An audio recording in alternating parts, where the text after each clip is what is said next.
Kaya mo pa. Push. And action.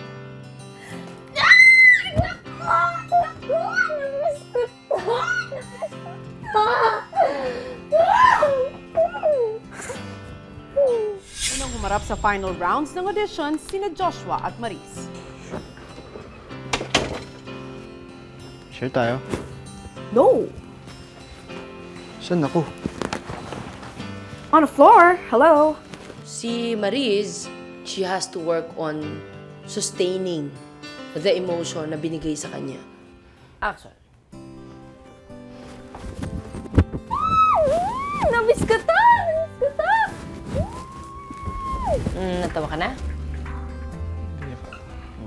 Parang ano lang yan pagkanta, either may boses ka o wala. Si Maris, nasa kanya na marunong siyang kumilala ng tono, kumbaga. Pero kailangan mong enhance para mas maging sharp.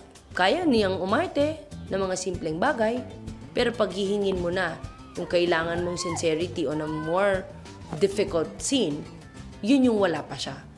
Ma-impress naman kaya ni na Jane at Danielle si Direk Cathy. Share tayo? No? Saan ako? On the floor. Hello? Nahihirapan lang akong i-assess si Jane kasi she already is an actress. Parang lahat ng sinasabi ko, somehow, alam niya. So as far as performance is concerned, hindi ko pa talaga siya mag-gauge until maybe we go to the final project. Kaya mo pa. Push. And action.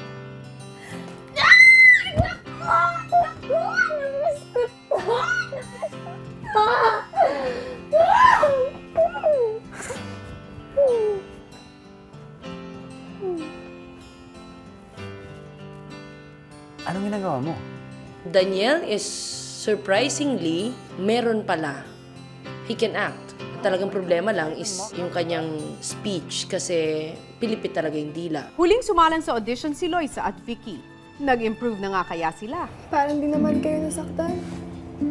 Sus, di ba ikaw naman nag-alaga sa akin nun? So, tatanggapin mo na lang na nasaktan ka? Medyo mahihirapan ako kay Loisa kasi sa lahat, siya yung parang pinakahirap umarte.